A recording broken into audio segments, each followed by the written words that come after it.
virar o jogo que o Estado vem perdendo há anos. O general Braga Neto deve anunciar também as primeiras medidas de intervenção federal. Ontem, um advogado foi morto num assalto na zona norte do Rio e um estudante foi baleado na porta do colégio em São Gonçalo, região metropolitana. E você vai ver também as mudanças no governo federal para acomodar o Ministério da Segurança Pública.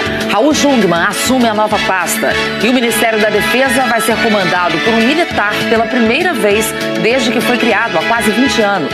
A Procuradora-Geral da República pede ao Supremo que proíba Fernando Segovia, diretor da Polícia Federal, de interferir na investigação sobre o presidente Temer. Está na mão do ministro Edson Fachin a palavra final sobre os benefícios concedidos aos donos da JF. Ontem, a Procuradoria suspendeu o acordo de delação premiada com Wesley Batista, medida que já tinha sido tomada em relação ao irmão dele, Wesley. A campanha de vacinação contra a febre amarela não decola e preocupa especialistas em saúde. 11 milhões de pessoas ainda precisam ser imunizadas no Rio, em São Paulo e na Bahia. Foram retomadas agora de manhã as buscas por um menino arrastado pela enxurrada em São Paulo. O temporal alagou ruas e deixou o trânsito ainda mais caótico. E na Europa, a pior onda de frio dos últimos anos matou 10 pessoas e causa transtornos em várias cidades. Nevou até em lugares normalmente ensolarados. E são estes os nossos destaques. E hoje é terça-feira, 27 de fevereiro. Expectativa no Rio de Janeiro. O general interventor federal na segurança do Estado, general Braga Neto, vai apresentar hoje o seu plano de combate ao crime no estado do Rio. As decisões vão ser tomadas no Centro Integrado de Comando e Controle, onde vão ficar, então, os responsáveis pela segurança. E é para lá, então, que a gente vai, ao vivo, conversar com o repórter Edivaldo Dondossola, que tem as primeiras informações sobre essas medidas tão aguardadas, né, Edivaldo? Bom dia para você.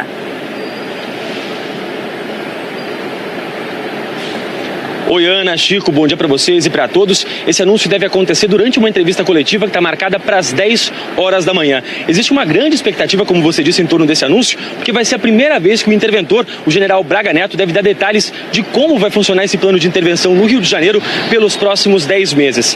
Entre as prioridades que ele deve elencar no combate à violência estão a valorização das polícias, o aumento de recursos no setor de inteligência e também o fortalecimento das corregedorias, como forma de combater e diminuir a corrupção dentro das corporações. Além de dar esses detalhes, o interventor também deve apresentar hoje o novo secretário de Segurança Pública do Estado, o general Richard Fernandes Nunes, e também o chefe de gabinete de intervenção, o também general Mauro Sinotti, que vai ficar responsável por toda a parte operacional dessa intervenção.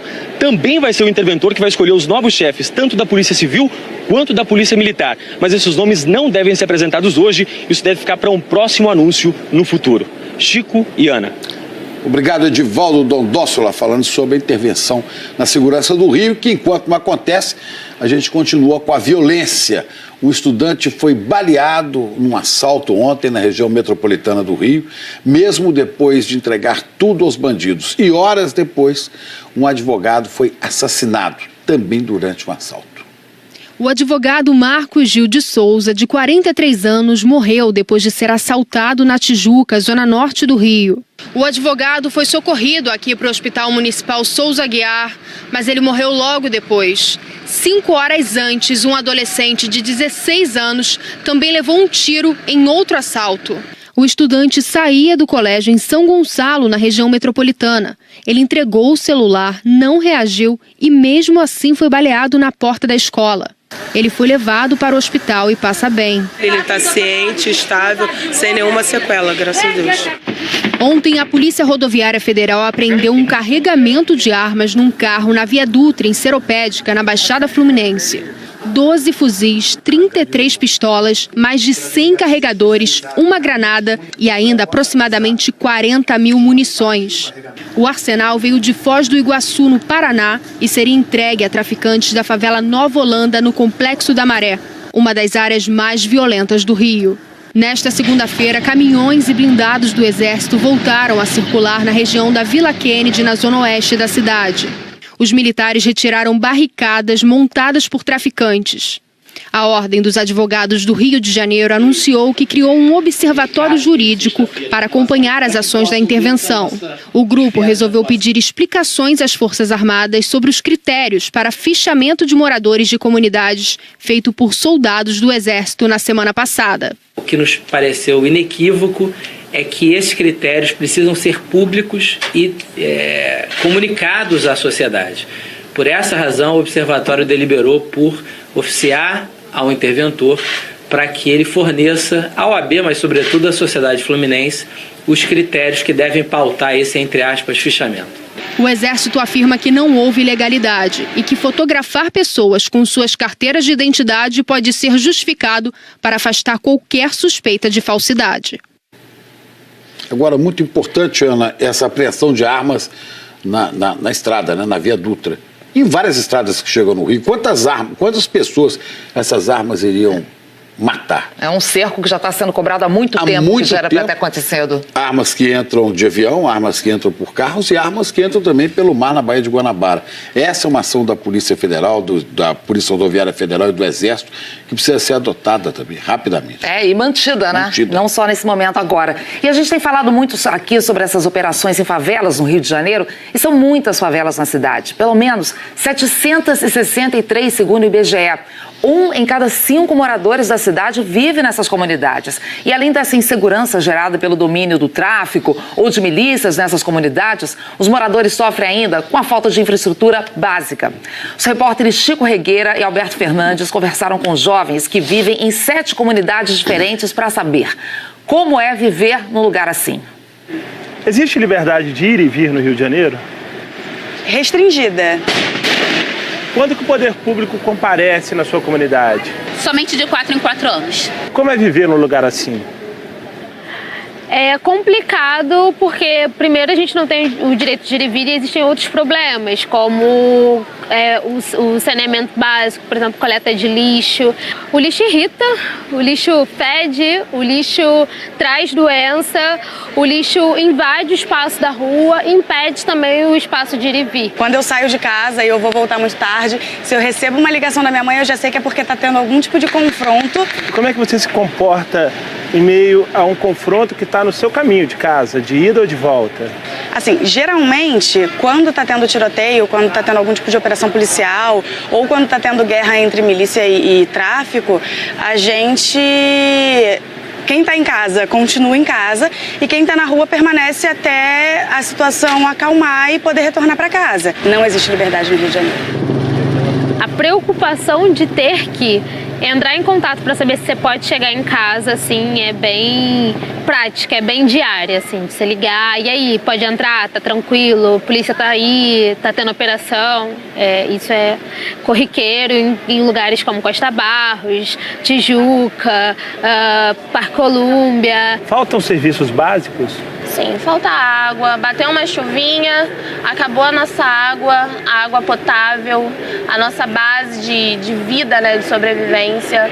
Eu moro no Batã, tem 12 anos, e pelo menos dentro desses 12 anos, o grande problema que a gente sempre enfrenta como morador do Batã em relação ao existente são as mesmas ruas, os mesmos lugares, as mesmas vias. Pior do que viver num local onde você não tem saneamento, você não tem segurança, você não tem saúde, você tem o tráfico, chega a ser pior você não ter educação, porque você é cerceado a todo momento. Todo e qualquer ser humano com educação, ele passa a ser detentor pleno de seus direitos. Mais de 1/5 da população jovem do Rio de Janeiro não tem formação escolar completa. Os jovens da Vila Kennedy têm acesso a escolas de qualidade, escolas de formação? Então, não tem, porque temos uma FATEC, né, com cursos profissionalizantes, que foi inaugurada e recentemente já foi fechada, entendeu? E é isso que a gente está vivendo, né? Na verdade, o prédio foi levantado, mas ele nunca foi utilizado. Mas existem esses cursos lá? Curso assim que possa te profissionalizar e te botar mesmo, te lançar no mercado de trabalho, a gente não tem nenhum. A gente narra sempre a cidade como uma violência da favela para o asfalto. A gente não narra a violência do asfalto para a favela. E não é isso, a favela ela não é tiro, droga, ocupação. Ela é vida, ela é comportamento, ela narra o que é o Rio de Janeiro. O Rio de Janeiro ele só é o Rio de Janeiro porque ele é cercado pelas favelas. E não é cercado, ele é atravessado, né? Todos os territórios do Rio, eles têm favela, ele tem comunidade. Em terrenos baldios, quando você acumula lixo, restos, esgoto, normalmente proliferam ratos, baratas e outros bichos indesejáveis. É assim também com os seres humanos quando você não cuida, quando o poder público não cuida das áreas onde moram. As comunidades precisam de saneamento, de iluminação, de saúde, de educação e de trabalho, de luz, para poder seguir adiante. A desigualdade é o grande motor da violência, a profunda desigualdade social no Brasil.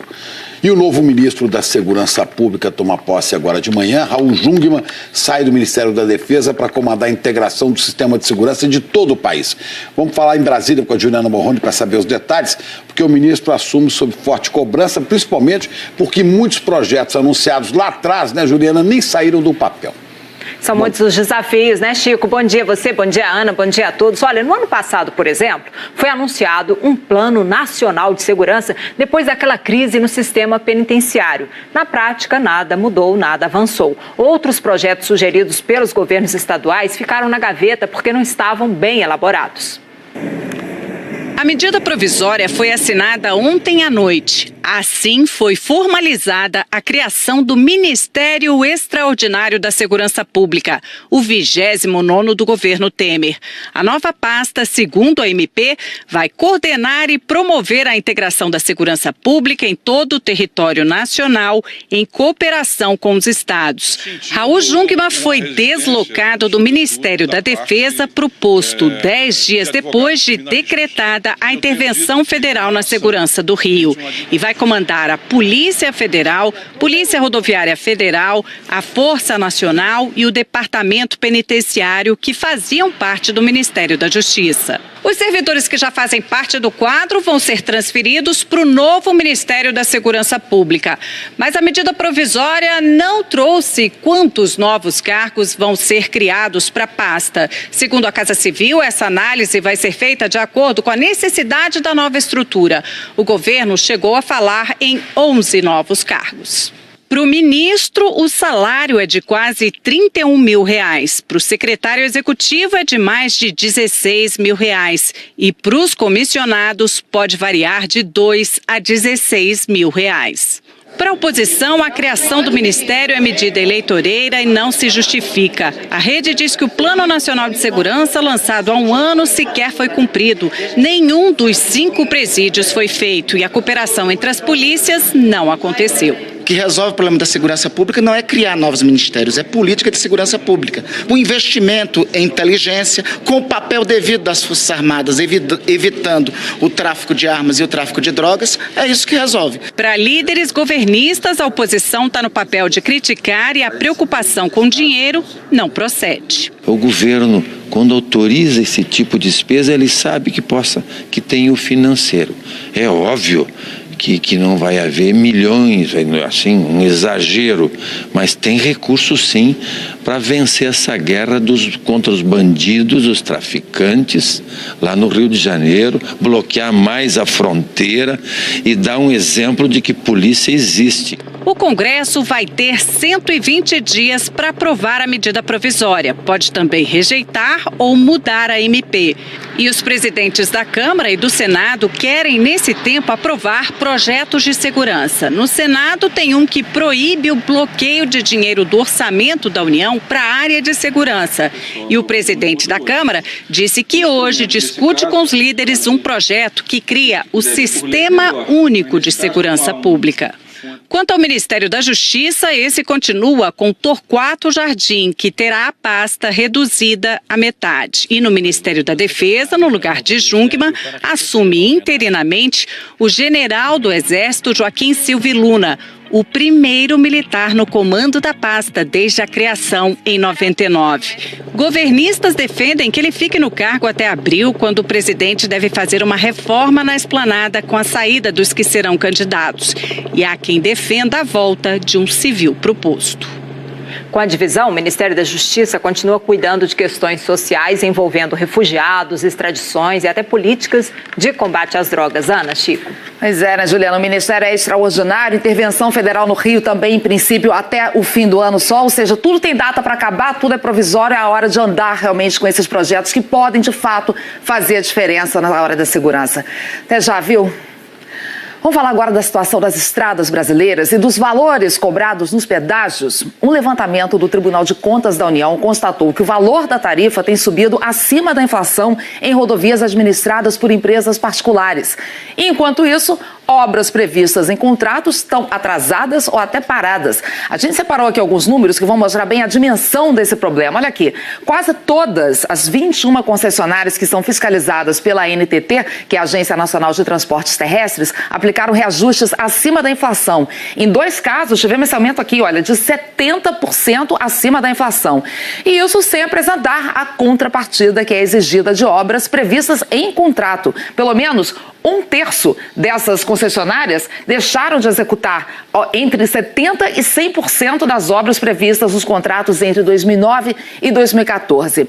Estamos falando aqui de quase 10 mil quilômetros de estradas. Isso dá 15% da malha rodoviária federal. O Tribunal de Contas da União alerta que, apesar dos atrasos, as empresas conseguem autorização da ANTT para aumentar o pedágio com a justificativa de compensar os custos de novas obras que não estavam previstas no projeto original. Pois é muito dinheiro gasto, dinheiro com as concessionárias, empreiteiras muitas vezes, e o serviço, a contrapartida, não vem como a gente viu aí. Vamos ver como é que estão essas obras paradas em vários pontos do país. Por que estão assim? Nossos repórteres estão a postos com vários exemplos que vêm do Rio de Janeiro, que vêm de Minas Gerais e que vêm de Mato Grosso do Sul. E é por Mato Grosso do Sul que a gente começa com o nosso giro pelo Brasil. Fabiano Arruda, ainda tem obra atrasada por aí? Bom dia. É isso, Chico, Ana, bom dia para vocês e a todos. Tem sim, pelo relatório do TCU, a concessionária CCR-MS Via precisa ter duplicado um total de 322,5 quilômetros até o fim do mês de março, mas até agora foram duplicados pouco mais de 138 quilômetros da rodovia, menos da metade do previsto. No ano passado, a concessionária chegou a paralisar as obras, alegando redução no fluxo de veículos na rodovia e também atraso na liberação de licenças ambientais, o que, segundo a concessionária, provocou custos adicionais. Aí a concessionária retomou essas obras depois que o governo federal deu um prazo maior para investimentos e também novas condições contratuais. O TCU verificou ainda aumento nos valores das obras incluídas no projeto. Um contorno aqui em Campo Grande passou de 61 milhões para mais de 530 milhões de reais. A CCR-MS Via não quis comentar o relatório do TCU. Chico, Ana. É muito dinheiro com empresas, é uma farra de políticos e mortes que acontecem nas estradas por falta de sinalização, por falta de cuidado, por falta de melhorias. Minas Gerais é um exemplo disso. Acidentes são frequentes e a BR-040 tem trechos muito perigosos. A Fabiana Almeida está lá. Olha, essa BR é 040. Isso aí liga Rio de Janeiro, Belo Horizonte, a capital federal, Brasília. É uma vergonha. Caminhões de minério você vê passando aí. Olha a sujeira que fica aqui na beirada da estrada. As placas desaparecem. É um horror, Fabiana. Eu passo por essa estrada e fico envergonhado. Ainda tem pedágio. Bom dia, Chico. Isso mesmo. Aqui nesse trecho, o motorista tem que redobrar a atenção, porque a pista, olha só, a pista é simples e o trecho, o tráfego aqui é intenso de caminhões carregados de minério. Muitos desses veículos estão envolvidos em acidentes graves. Nesse, o motorista do caminhão perdeu o controle na descida e bateu no ônibus. Quando chove, o risco é ainda maior. Um dos problemas, segundo especialista em trânsito, é que a rodovia precisa ser duplicada, mas as obras estão paradas. Contas. A estrada foi privatizada em 2014 e apenas 74 quilômetros foram duplicados de acordo com o Tribunal de Contas da União. A concessionária Via 040 alega que faltam licenças ambientais e que não tem mais interesse na rodovia. Com isso, ela deve passar por um novo leilão. Chico e Ana. Fabiana, falta de responsabilidade, inclusive das autoridades. Eu mesmo tenho um amigo que morreu nessa estrada há pouco tempo, que o caminhão atropelou o carro dele. E o problema da faixa de duplicação se repete por vários pontos do Brasil, claro, no estado do Rio também. Marcos Pena, bom dia. Bom dia, Chico, Ana. Segundo o relatório do TCU, até 2016, 77% das obras de duplicação previstos aqui na BR-101 não tinham sido concluídas. A gente está no trecho urbano e por aqui, por exemplo, nem sinal dessas obras, viu? Segundo a concessionária Autopista Fluminense, que é responsável pela rodovia, a concessionária não teve acesso a esse relatório.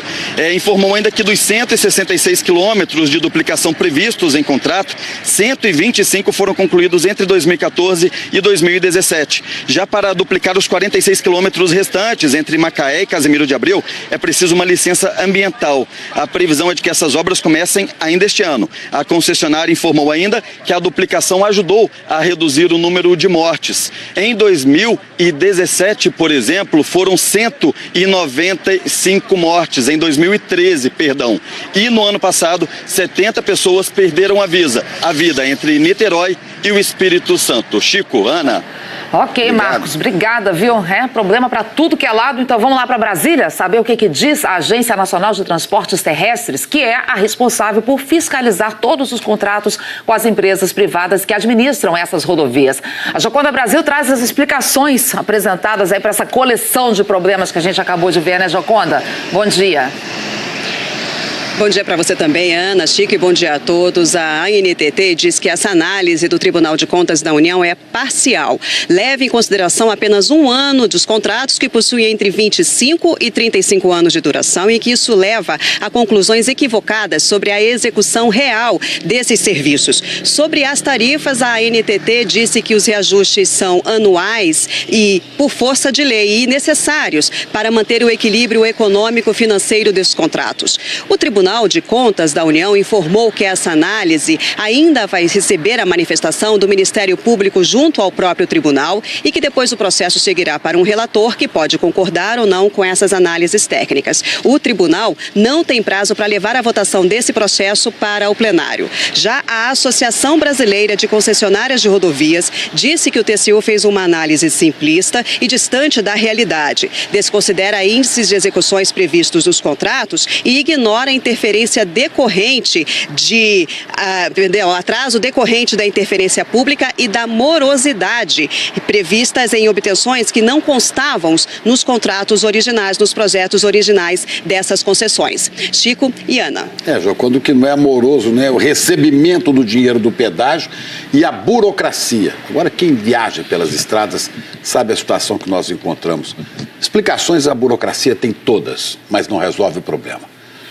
Agora vamos falar do tempo. São Paulo, bombeiros retomaram agora há pouco as buscas por um menino de 9 anos, menino que desapareceu durante o temporal que caiu ontem na capital paulista.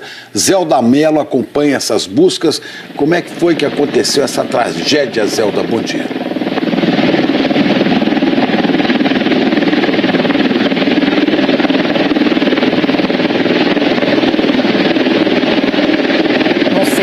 Bom dia, Chico, bom dia a todos. Pois é, as buscas começaram de manhã. O menino, ele foi pegar uma bola, jogava futebol, o menino Matheus, de 9 anos de idade, e acabou, segundo testemunhas, escorregando, caiu no córrego, o córrego Rincão, e foi levado pela correnteza.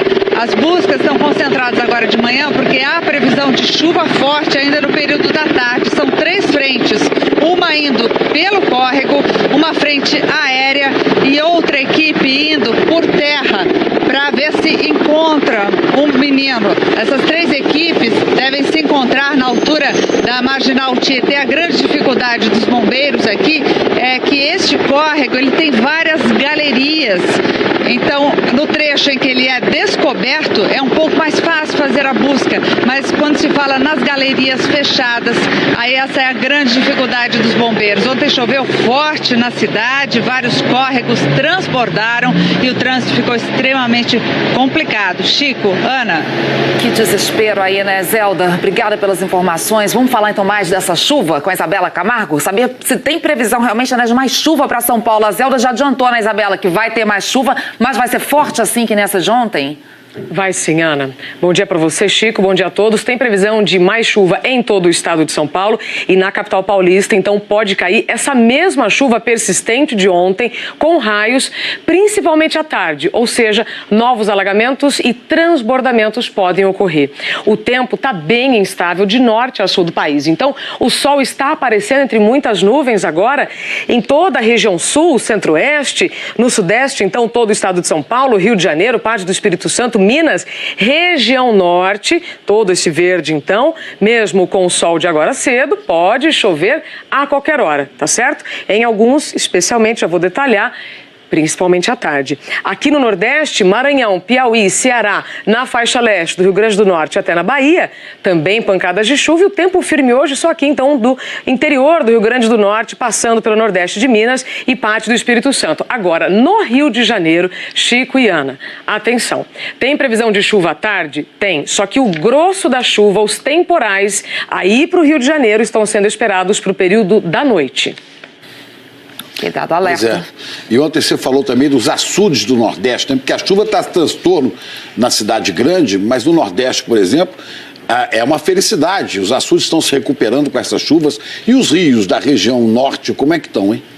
Vamos falar sobre isso agora, então, Chico. Olha, todos estão bem cheios. O Rio Acre, por exemplo, pode chegar na cota de alerta de transbordamento a qualquer momento.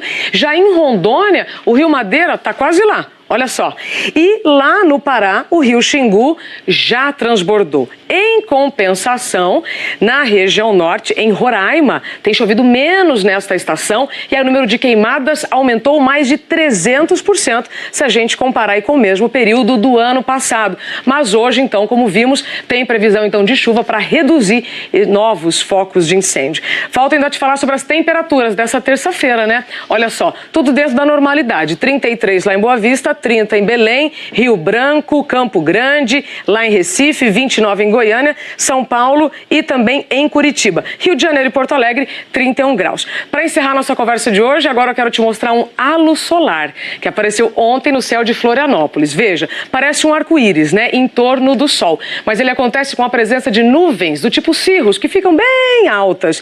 Aí dentro delas tem cristais de gelo. Quando o sol bate, então, nessas nuvens, aí forma através do cristal, funciona como um prisma. A luz do sol, então, que é branca e fica colorida. E foi um duplo que o telespectador Alexandre Yamamoto conseguiu registrar, enviou pra gente. Esse é um fenômeno bem normal, viu, Chico e Ana? Mas duplo é raro, então, por isso fica aí o registro. Bonito, a luz do sol decomposta em 7 cores. Obrigado, Isabela. Nos Estados Unidos, a população está enfrentando enchentes históricas. Mais de 250 rios estão com nível acima da média. O rio Ohio registrou a maior cheia em 20 anos. Os estados da região central do país são os mais atingidos.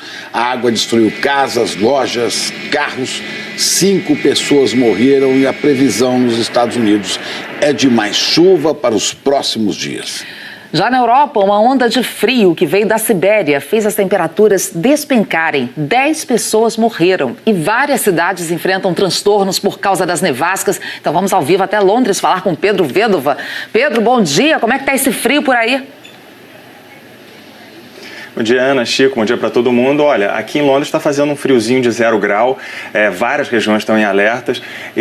Os meteorologistas avisaram que essa deve ser a semana mais fria dos últimos anos, uma onda gelada que vem sendo chamada por aqui de a Fera do Leste e deve durar até quinta-feira. Na França, a previsão é que hoje e amanhã sejam os dias mais frios desde 2005 e a maior preocupação por lá é com os moradores de rua. Nos últimos dias, 4 morreram de frio. Em Bruxelas, na Bélgica, onde os termômetros chegaram a menos 15, a prefeitura está até prendendo quem se recusa a ir para os abrigos.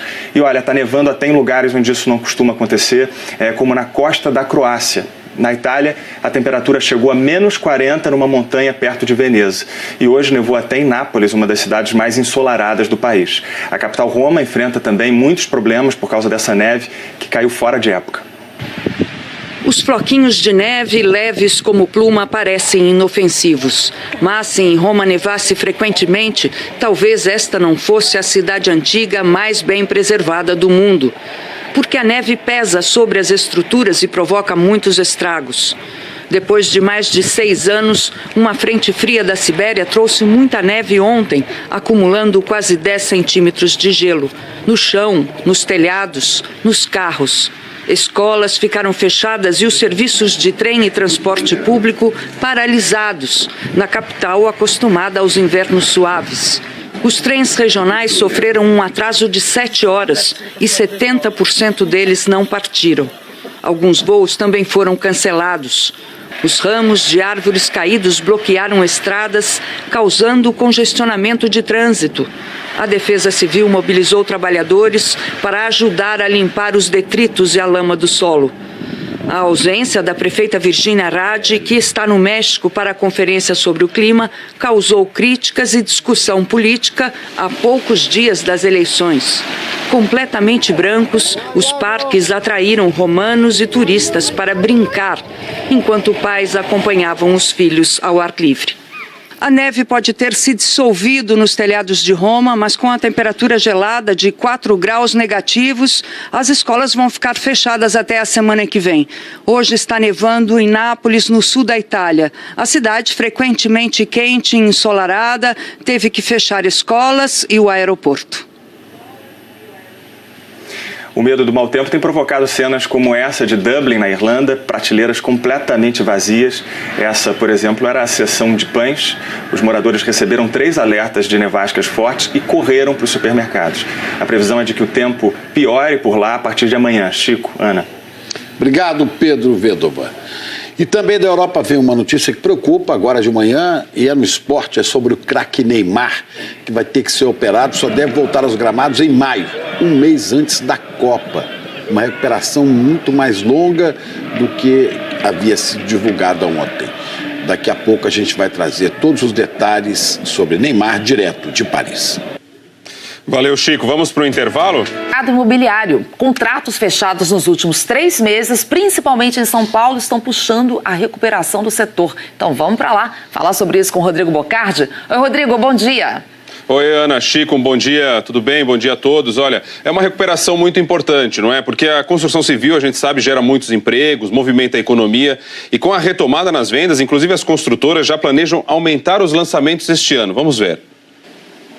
Fazia 2 anos que o Caetano estava namorando os lançamentos de imóveis. Se apaixonou pela localização e pela planta desse decorado. Um estúdio de 39 metros quadrados. Mas, com medo de perder o emprego, adiou a compra.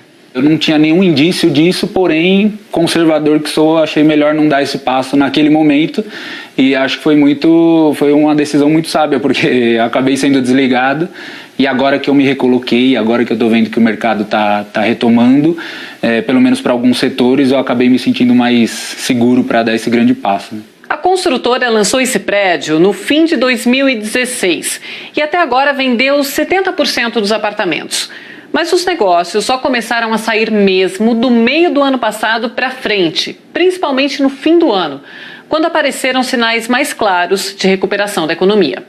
Foram os contratos dos últimos 3 meses, principalmente em São Paulo, que puxaram a retomada das vendas de imóveis novos. Segundo a Câmara Brasileira da Indústria da Construção, o país fechou 2017 com 9,4% mais vendas na comparação com 2016.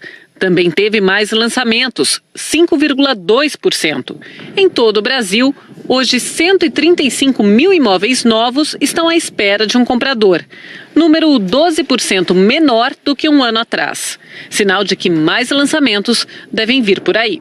Isso é um termômetro bom para nós, faz com que a gente tire os nossos produtos da prateleira, nossos projetos e vamos lançar mais, essa é a ideia, entendeu? Porque com o estoque acabando, a gente tem que produzir mais. E para financiar os novos imóveis, o setor aposta na volta do dinheiro para a poupança, a grande fonte do crédito habitacional no país. com a taxa de juro básica da economia muito alta, migrou investimento da cadeia de poupança para outras formas de investimento. E com isso a cadeia de poupança ficou com pouco recurso. E agora, ao recuperar, ela terá condições, sim, de financiar mais imóveis. Isso a gente pensa que vai ser a grande locomotiva do setor neste ano. Os imóveis mais vendidos são os apartamentos de 2 quartos. Que assim seja, Chico e Ana. Ok, obrigado, Rodrigo. E a mineradora norueguesa, que contaminou as águas do município de Barcarena, no Pará, deve ser multada e ter as atividades suspensas. O Ministério do Meio Ambiente determinou que o IBAMA abra processo contra essa empresa, como eu disse, norueguesa, a Hidroalunorte. Laudo elaborado pelo Instituto Evandro Chagas confirmou que a contaminação com metais pesados como sódio, chumbo e alumínio teria sido provocada pelo vazamento das barragens dessa empresa. A perícia também flagrou um duto clandestino da mineradora. Moradores estão sem acesso à água potável e estão sendo abastecidos com galões. Só complementando essa história aí que o Chico contou, a Hidroalunorte informou que está avaliando as informações do Ministério do Meio Ambiente e informou que tem atuado na distribuição de água potável nas comunidades atingidas. Bom, agora 8 horas e 8 minutos. Jaqueline Brasil dá uma atualizada pra gente. Vamos lá, olhando aqui a cidade, Rodrigo, as pistas secas nesse momento na capital, né? Mas a gente sabe que o trânsito começa já a piorar em alguns pontos. A gente vê aqui, olha, a Radial Leste que até que melhorou, mas ainda tá bem cheia. Eu tô achando estranho, ela tava bem carregadona, até lenta nesse ponto. Tem um semáforo aqui na altura do Belém que sempre atrapalha um pouco, mas ainda tá ruim. Quem segue pela faixa reversível vai muito bem. Aí aqui da Radial Leste a gente pula aqui para dar uma olhadinha na Marginal Pinheiros, porque é o seguinte, aí da nossa janela.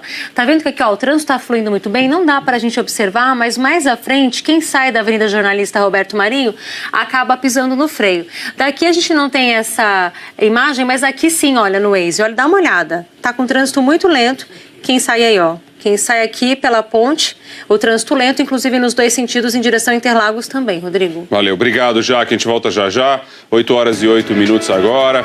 A gente vai falar da procura pela vacina da febre amarela. 3 estados, incluindo São Paulo, estão longe de cumprir a meta de imunização. Mais notícias da capital paulista. 8 horas e 9 minutos. A gente volta já.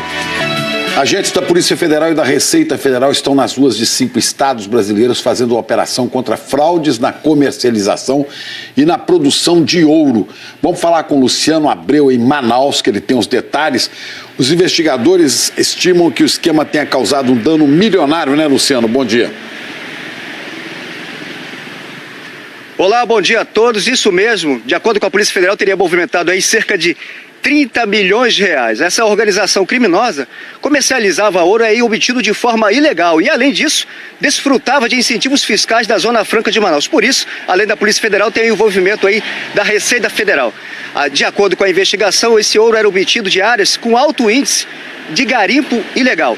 São ao todo cumpridos 48 mandados de busca e apreensão em 5 estados: Amazonas, Rondônia, Roraima, São Paulo e Minas Gerais. Além disso, outros 4 mandados de prisão preventiva e 1 mandado de prisão temporária. Nesse momento, os carros da Polícia Federal começam a entrar aqui justamente trazendo o material já apreendido. E esse nome da operação, Elemento 79, é uma referência ao ouro, que é o elemento 79 aí da tabela periódica. Eu volto com vocês. Ok, obrigado, Luciano. Qualquer avanço aí na operação, você informa a gente aqui. Até mais. E agora a gente fala de um dado alarmante. 11 milhões de pessoas ainda precisam se vacinar contra a febre amarela. Isso no Rio, Bahia e São Paulo. Rodrigo, primeiro foi aquela procura louca pela vacina nos postos, né, com um monte de fila. Agora, uma baixa procura. O que aconteceu aí? É isso que eu ia falar, né? Quantas filas nós mostramos aqui? A avaliação dos médicos é que as pessoas ficaram desconfiadas da dose fracionada e também estão com medo da reação da vacina. Mas as autoridades reafirmam: a vacina é a melhor proteção contra a febre amarela. Posto de saúde cheio assim não é garantia de população imunizada. Ontem, só 85 pessoas tomaram a vacina fracionada contra a febre amarela nessa unidade básica de saúde na zona sul de São Paulo, bem abaixo da capacidade de aplicar 300 doses por dia. A Vilma era uma das poucas pessoas esperando para tomar a vacina. Mesmo morando perto do posto, ela só veio na última semana da campanha. Eu passei, vi que estava vazio, né? Tá uma repercussão também, como eu moro aqui pra cima, aqui perto. Aí eu falei, não, vamos hoje lá, vamos ver como é que tá. No fim de semana, os agentes decidiram ir atrás de quem ainda não procurou os postos. Não espere a campanha acabar. Venha já se vacinar. É bom, né, que muitas vezes as pessoas não se preocupam ou não tem tempo. Aí quando vem na porta de casa, né, melhor, né? Mesmo com todo esse esforço, a campanha de vacinação fracionada aqui no estado de São Paulo está longe de atingir a meta de imunizar mais de 9 milhões de pessoas. Há 4 dias do fim da campanha, na próxima sexta-feira, só 44% do público-alvo foi imunizado. Na nossa avaliação, 2 são os principais motivos. Algumas pessoas estão deixando de tomar a dose fracionada, achando que a dose fracionada possa ser uma dose fraca. Não é uma dose fraca. E o outro motivo, na nossa avaliação, temos pessoas ainda que deixam de tomar a vacina por medo da reação. A procura também está longe do ideal nos outros estados que estão aplicando a dose fracionada.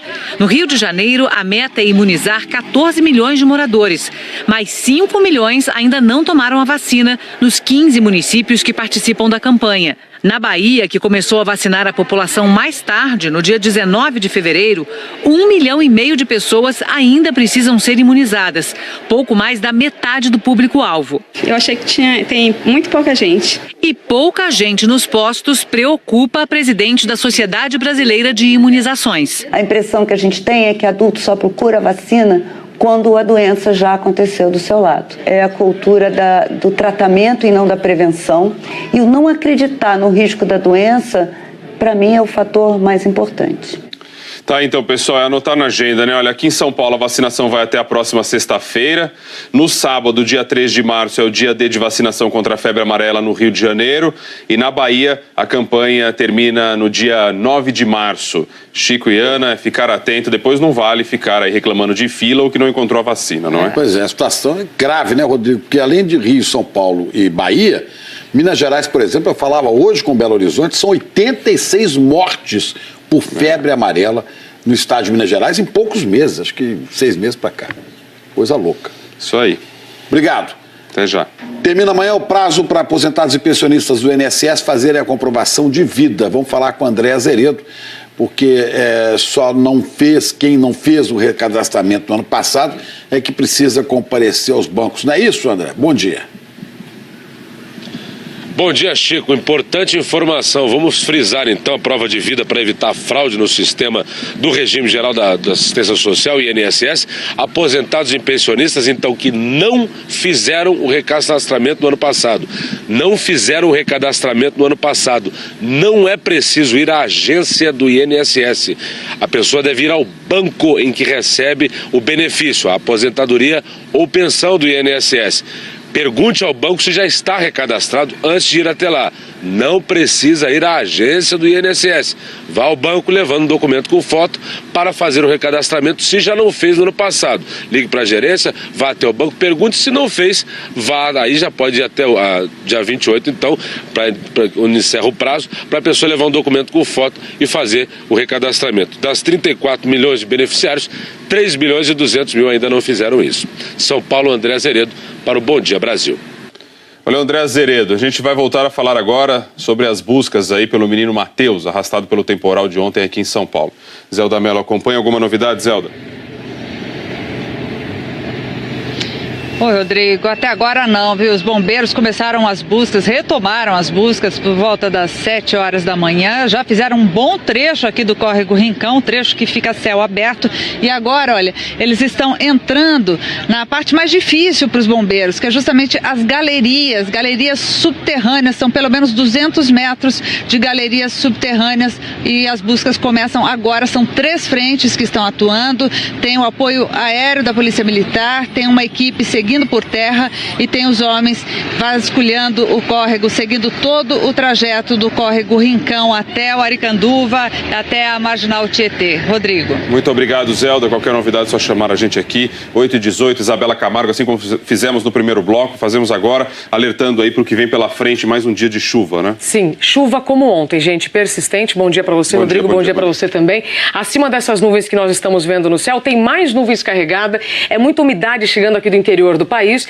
E aí, como nós temos previsão de 28 graus para hoje, umidade mais calor, combinação clássica do verão, pancadas de chuva. Agora é o seguinte, essa chuva pode acontecer a qualquer momento. À tarde, a chance aumenta para 80% e aí vem aquela bem persistente. Ontem, os bairros mais atingidos foram Zona Norte e Zona Leste. Hoje, nós não sabemos onde vai cair o maior volume, mas tem previsão de chuva persistente para toda a capital, tá certo?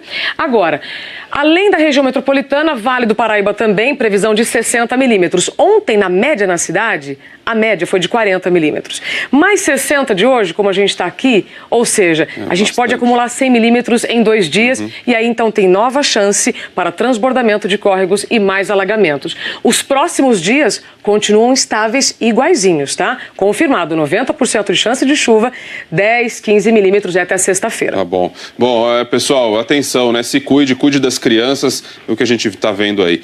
Obrigado, Isabela. 8 horas e 20 minutos, a gente vai para o intervalo, já. Está marcado para hoje à tarde o julgamento do ex-deputado estadual Carli Filho. Ele que é acusado de matar 2 jovens num acidente de trânsito, um caso que se arrasta há quase uma década sem solução. Ana Zimmermann, bom dia. Um bom dia a todos. O acidente foi em maio de 2009, mas durante o processo a defesa do ex-deputado entrou com mais de 30 recursos para tentar evitar o júri. O ex-deputado estadual Fernando Ribas Carli Filho é acusado de duplo homicídio com dolo eventual por ter assumido o risco de matar. Uma perícia apontou que o carro do ex-deputado estava em alta velocidade e decolou, atingindo o carro em que estavam as vítimas. Gilmar, Rafael e Ared e Carlos Murilo morreram na hora. Carli Filho estava com a carteira de motorista suspensa, com 130 pontos e 30 multas, a maioria por excesso de velocidade. O júri é muito aguardado, tanto que na sexta-feira foram distribuídas 200 senhas para o público acompanhar o julgamento aqui no tribunal. Carli Filho responde em liberdade. A defesa dele diz que confia na justiça. Se for condenado, ele pode pegar até 20 anos de prisão. Chico, Ana Paula. Quase 10 anos depois, então, deve vir uma decisão. Obrigada, viu, Ana? Em Brasília, a Procuradora-Geral da República decidiu cancelar a delação premiada do empresário da JF, Wesley Batista, e de um outro ex-executivo do grupo. Essa decisão retira os benefícios deles, mas, Juliana, é bom deixar claro que as provas apresentadas não são anuladas. As provas continuam válidas, Ana. Wesley Batista e o advogado Francisco de Assis perderam os benefícios da delação premiada. Decisão semelhante foi tomada no ano passado em relação ao irmão Wesley Batista e o ex-executivo da JF, Ricardo Saldi, porque eles omitiram informações.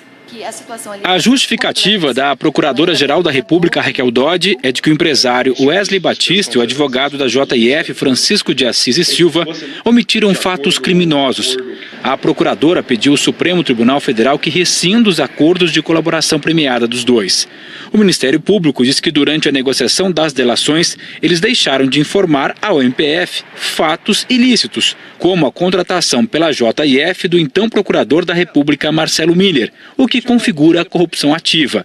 Marcelo Miller, segundo as investigações, teria recebido R$700 mil pelos serviços prestados à JF entre fevereiro e março do ano passado, antes de se desligar oficialmente do Ministério Público Federal no dia 5 de abril. As provas foram descobertas no celular de Wesley, que foi apreendido pela Polícia Federal. No documento enviado ao Supremo, a PGR destaca que Wesley tinha um grupo de mensagens constituído por Wesley e Joesley Batista, Francisco Assis e Silva, Ricardo Saldi, Fernanda Lara e Marcelo Miller.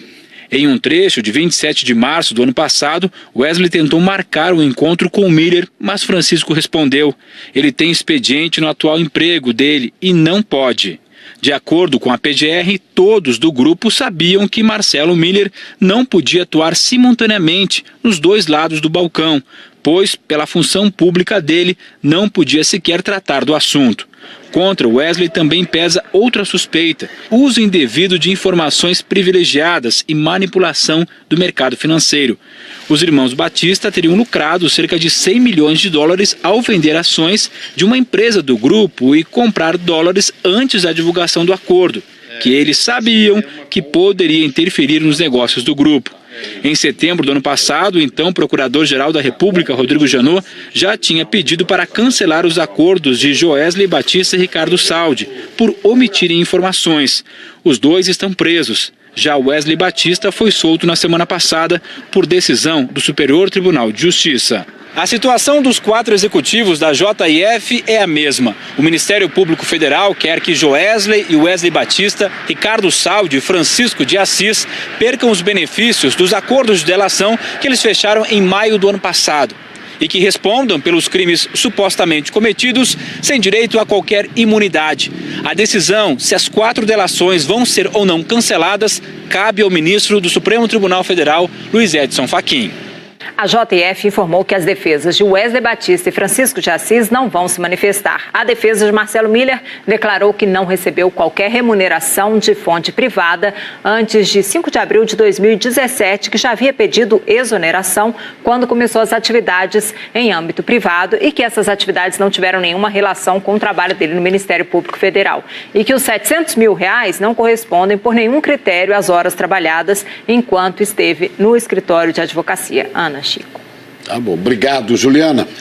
E a Polícia Federal indiciou o ex-governador da Bahia, Jacques Wagner, do PT, porque investigações indicam que ele teria recebido R$82 milhões de propina do consórcio que envolve Odebrecht, OAS, consórcio responsável pelas obras da Arena Fonte Nova, em Salvador. A demolição do antigo estádio da Fonte Nova e a construção da nova arena teriam sido superfaturadas em R$450 milhões. A obra foi comandada pelo consórcio formado pelas empresas Odebrecht e OAS. A Polícia Federal também afirma que pelo menos R$82 milhões do superfaturamento foram direcionados para o ex-governador da Bahia, Jacques Wagner, entre 2006 e 2014. O dinheiro era recebido por 2 intermediários, Bruno Dauster, atual secretário da Casa Civil do governo da Bahia, e Carlos Daltro, empresário e amigo pessoal do ex-governador. Nós verificamos que, de fato, o então governador recebeu uma boa parte do valor desviado do superfaturamento para pagamento de campanha eleitoral e de propina. O total investigado de pagamento é de R$82 milhões.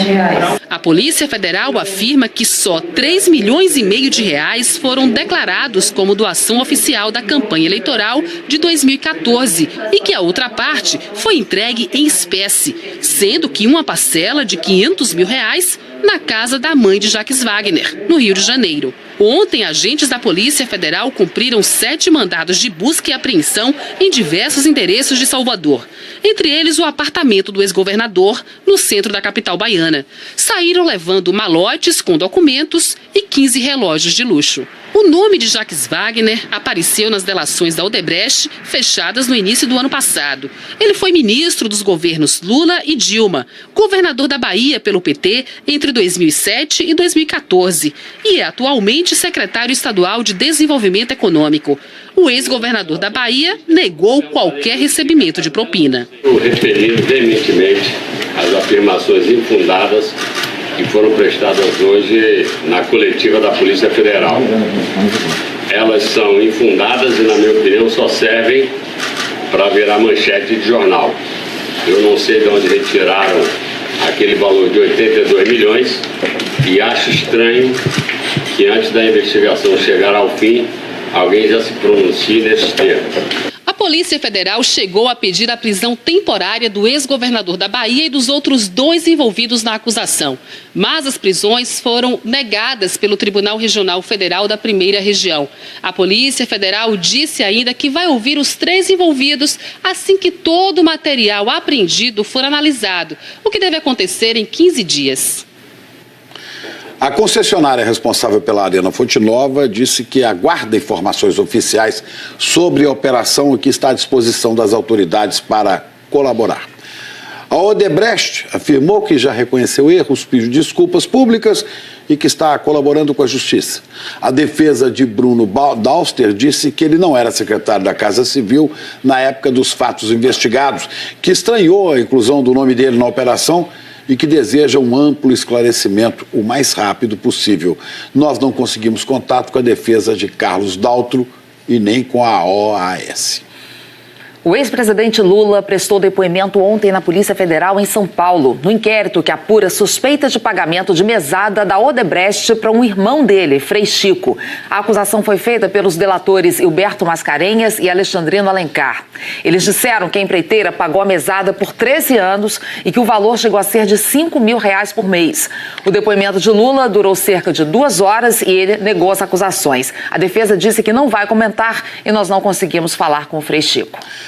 Outra decisão da Procuradora-Geral da República tem como alvo o inquérito que investiga o presidente Michel Temer no decreto que beneficiou o setor de portos.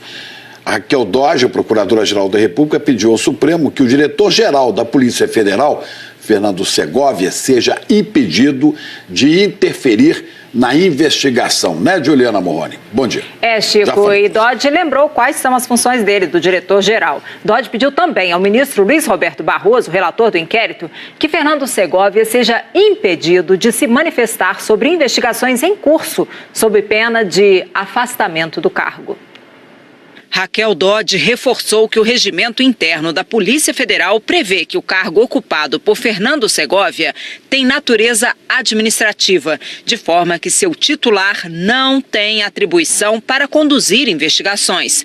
Quaisquer manifestações a respeito de apurações em curso contrariam os princípios que norteiam a administração pública, em especial o da impessoalidade e da moralidade. Raquel Dodge deu ainda parecer favorável ao pedido de prorrogação das investigações do inquérito por 60 dias, feito na semana passada pela Polícia Federal. O inquérito para investigar a edição do decreto dos portos foi aberto há 5 meses. Um dos motivos alegados para a prorrogação do inquérito é que o Ministério Público ainda tem que analisar alguns pedidos da Polícia Federal. A polícia não quis se manifestar sobre o pedido de Raquel Dodge em relação ao diretor-geral Fernando Segovia. Ana, Chico. Ok, vamos seguir acompanhando. Obrigada, Juliana. Até já. Até já. E a seguir, os bombardeios continuam fazendo vítimas na Síria. Começou na Síria a trégua humanitária para a entrada de ajuda numa região devastada pela guerra. Vamos conversar em Londres de novo com Pedro Vedova, porque o cessar-fogo está sendo respeitado ou não, Pedro? Não totalmente, Chico. O Observatório Sírio de Direitos Humanos, que monitora o conflito, disse que helicópteros do governo lançaram bombas em 2 cidades de Guta Oriental. Essa região é dominada por rebeldes e fica ali nos arredores da capital Damasco. Já os militares russos afirmam que o corredor humanitário criado para a retirada de civis está sob fogo intenso de rebeldes e, por isso, nenhum morador conseguiu sair da região. O cessar-fogo foi anunciado pela Rússia, que é aliada do ditador Bashar al-Assad. O acordo determina uma pausa diária nos bombardeios entre 9 da manhã e 2 da tarde, horário local. 400 mil moradores de Guta estão no meio desse fogo cruzado. Esses bombardeios já mataram mais de 500 pessoas nos últimos 10 dias e destroem um pouco da infraestrutura que resta. Valeu, Pedro. Agora quase 8h40. Jaqueline Brasil dá uma atualizada no trânsito e transporte pra gente. Vamos lá. Rodrigo, mais cedo teve um acidente na Marginal Pinheiros. A gente tem aqui as imagens de agora há pouco. Daqui a pouco a gente mostra. Agora aí, sim, Lud. Tá aí, ó. Imagens feitas agora há pouco. Ali antes da ponte João Dias, na altura da ponte Itapaiúna, envolvendo esse carro aí. Tem uma faixa, 2 faixas interditadas. E, por enquanto, existe ali aquela ocupação. Agora sim, no Waze, a gente mostra como é que tá a situação. Olha só como o trânsito tá bem lento, tá? Quem sai da ponte João Dias, ali da Itapecerica e também continua pelos 2 sentidos da Marginal Pinheiros, vai encontrar toda essa lentidão. Tem que ter um pouquinho de paciência. Valeu, é o que temos aí de mais grave. É isso. Obrigado, viu? Um intervalo, já vamos falar... Coisa, a gente encerra nosso Bom Dia Brasil, né? De hoje. Agora, Ana, isso que a gente estava falando aqui do celular na horizontal, vale, mas não é só para gravar, isso não é para tudo. Hoje todos eu falei com o Rodrigo vídeos para televisão, ó, meu celular aqui, ó, na horizontal, porque melhora muito a imagem que você vai mostrar na TV, né, Rodrigo? Eu queria falar para vocês que a gente está acompanhando, tabelando tudo, e aqui no estado de São Paulo a gente tem praticamente metade das cidades já representadas, viu? Que ótimo. Um sucesso aí, tem que o pessoal participar mais ainda. Daqui a pouco a gente começa a exibir tudo. Olha só, só para dizer que continuamos acompanhando aqui a busca dos bombeiros pelo menino de 9 anos que caiu num córrego durante um temporal de ontem. Vocês viram isso aqui até agora, nenhuma novidade com relação a este caso, a gente segue de olho. Até amanhã, uma boa terça aí para todos. O dia aqui em Brasília, Raul Jungmann assume o Ministério da Segurança Pública e tem reunião já com o diretor-geral da Polícia Federal, Fernando Segovia. Um ótimo dia para você. Eu me despeço com a prisão de um opositor do presidente russo. Ele foi preso porque exibiu um pato na janela de casa durante um protesto em São Petersburgo. A alegação é de que ele violou a lei russa para se manifestar. O pato virou um dos símbolos do protesto da oposição contra Vladimir Putin. Bom dia para todo mundo. Tem pato russo agora também, né? Para vocês de casa, ótimo dia, ótima terça-feira. Amanhã a gente se encontra aqui no Bom Dia Brasil. Até lá. Pois é, e parabéns para você em Xanxerê, Santa Catarina. Para acomodar o Ministério da Segurança Pública, Raul Jungmann assume a nova pasta. E o Ministério da Defesa vai ser comandado por um militar pela primeira vez desde que foi criado, há quase 20 anos. A Procuradora-Geral da República pede ao Supremo que proíba Fernando Segovia, diretor da Polícia Federal, de interferir na investigação sobre o presidente Temer. Está na mão do ministro Edson Fachin a palavra final sobre os benefícios concedidos aos donos da JF. Ontem, a Procuradoria suspendeu o acordo de delação premiada com Wesley Batista, medida que já tinha sido tomada em relação ao irmão dele, Joesley. A campanha de vacinação contra a febre amarela não decola e preocupa especialistas em saúde. 11 milhões de pessoas ainda precisam ser imunizadas no Rio, em São Paulo e na Bahia. Foram retomadas agora de manhã as buscas por um menino arrastado pela enxurrada em São Paulo. O temporal alagou ruas e deixou o trânsito ainda mais caótico. E na Europa, a pior onda de frio dos últimos anos matou 10 pessoas e causa transtornos em várias cidades. Nevou até em lugares normalmente ensolarados. E são estes os nossos destaques. E hoje é terça-feira, 27 de fevereiro. Expectativa no Rio de Janeiro. O general interventor federal na segurança do Estado, general Braga Neto, vai apresentar hoje o seu plano de combate ao crime no estado do Rio. As decisões vão ser tomadas no Centro Integrado de Comando e Controle, onde vão ficar, então, os responsáveis pela segurança. E é para lá, então, que a gente vai, ao vivo, conversar com o repórter Edivaldo Dondosola, que tem as primeiras informações sobre essas medidas tão aguardadas, né, Edivaldo? Bom dia para você.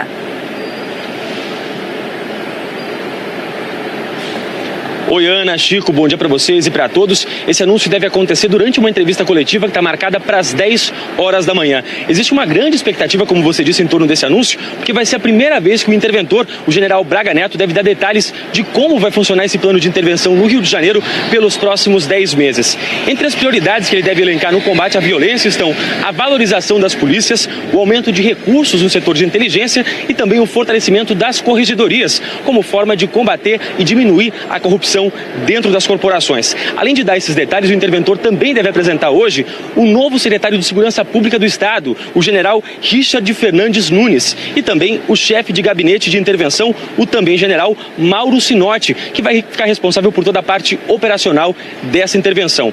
Também vai ser o interventor que vai escolher os novos chefes, tanto da Polícia Civil quanto da Polícia Militar. Mas esses nomes não devem ser apresentados hoje, isso deve ficar para um próximo anúncio no futuro. Chico e Ana. Obrigado, Edivaldo Dondosola, falando sobre a intervenção na segurança do Rio, que enquanto não acontece, a gente continua com a violência. Um estudante foi baleado num assalto ontem na região metropolitana do Rio, mesmo depois de entregar tudo aos bandidos. E horas depois... Não tem, porque temos uma FATEC, né, com cursos profissionalizantes, que foi inaugurada e recentemente já foi fechada, entendeu? E é isso que a gente está vivendo, né? Na verdade, o prédio foi levantado, mas ele nunca foi utilizado. Mas existem esses cursos lá? Curso assim que possa te profissionalizar e te botar mesmo, te lançar no mercado de trabalho, a gente não tem nenhum. A gente narra sempre a cidade como uma violência da favela para o asfalto. A gente não narra a violência do asfalto para a favela. E não é isso, a favela ela não é tiro, droga, ocupação. Ela é vida, ela é comportamento, ela narra o que é o Rio de Janeiro. O Rio de Janeiro ele só é o Rio de Janeiro porque ele é cercado pelas favelas. E não é cercado, ele é atravessado, né? Todos os territórios do Rio, eles têm favela, ele tem comunidade. Em terrenos baldios, quando você acumula lixo, restos, esgoto, normalmente proliferam ratos, baratas e outros bichos indesejáveis. É assim também com seres humanos quando você não cuida, quando o poder público não cuida das áreas onde moram. As comunidades precisam de saneamento, de iluminação, de saúde, de educação e de trabalho, de luz para poder seguir adiante. A desigualdade é o grande motor da violência, a profunda desigualdade social no Brasil. E o novo ministro da Segurança Pública toma posse agora de manhã. Raul Jungmann sai do Ministério da Defesa para comandar a integração do sistema de segurança de todo o país. Vamos falar em Brasília com a Juliana Morrone para saber os detalhes, porque o ministro assume sob forte cobrança, principalmente porque muitos projetos anunciados lá atrás, né, Juliana, nem saíram do papel.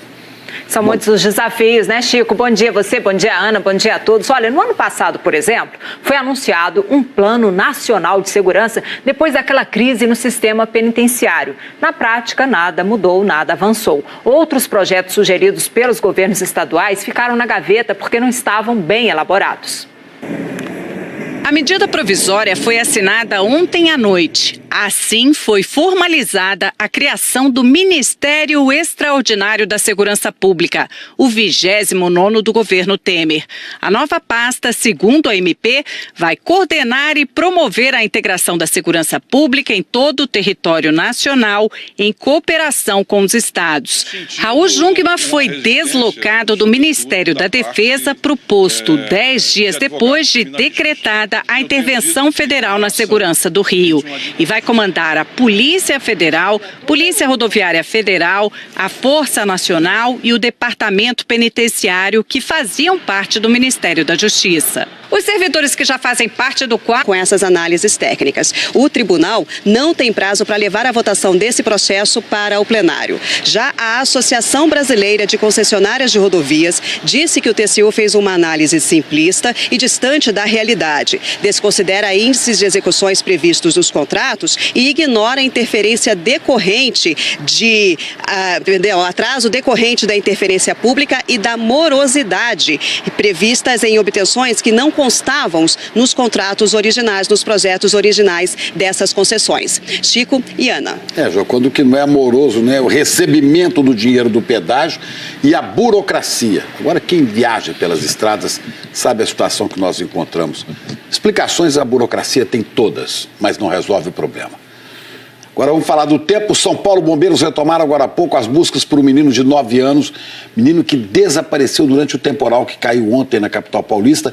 Zelda Mello acompanha essas buscas. Como é que foi que aconteceu essa tragédia, Zelda? Bom dia.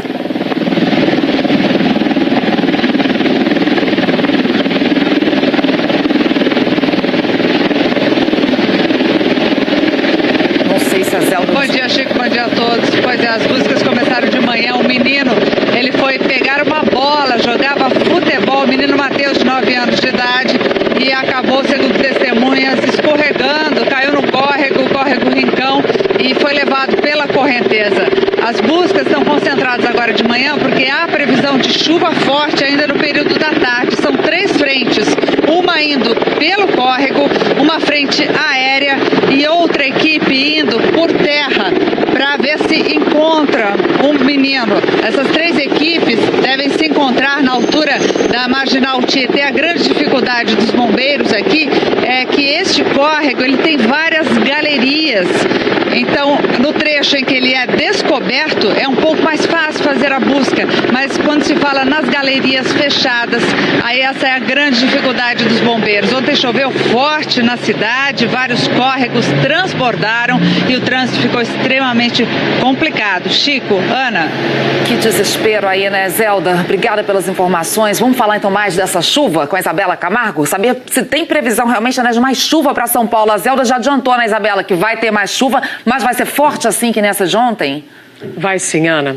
Bom dia para você, Chico. Bom dia a todos. Tem previsão de mais chuva em todo o estado de São Paulo e na capital paulista, então pode cair essa mesma chuva persistente de ontem, com raios, principalmente à tarde, ou seja, novos alagamentos e transbordamentos podem ocorrer. O tempo está bem instável de norte a sul do país, então o sol está aparecendo entre muitas nuvens agora em toda a região sul, centro-oeste, no sudeste, então todo o estado de São Paulo, Rio de Pública em todo o território território nacional em cooperação com os estados. Raul Jungmann foi deslocado do Ministério da Defesa para o posto 10 dias depois de decretada a intervenção federal na segurança do Rio e vai comandar a Polícia Federal, Polícia Rodoviária Federal, a Força Nacional e o Departamento Penitenciário, que faziam parte do Ministério da Justiça. Os servidores que já fazem parte do quadro vão ser transferidos para o novo Ministério da Segurança Pública. Mas a medida provisória não trouxe quantos novos cargos vão ser criados para a pasta. Segundo a Casa Civil, essa análise vai ser feita de acordo com a necessidade da nova estrutura. O governo chegou a falar em 11 novos cargos. Para o ministro, o salário é de quase R$31 mil. Para o secretário executivo é de mais de R$16 mil. E para os comissionados pode variar de R$2 a R$16 mil.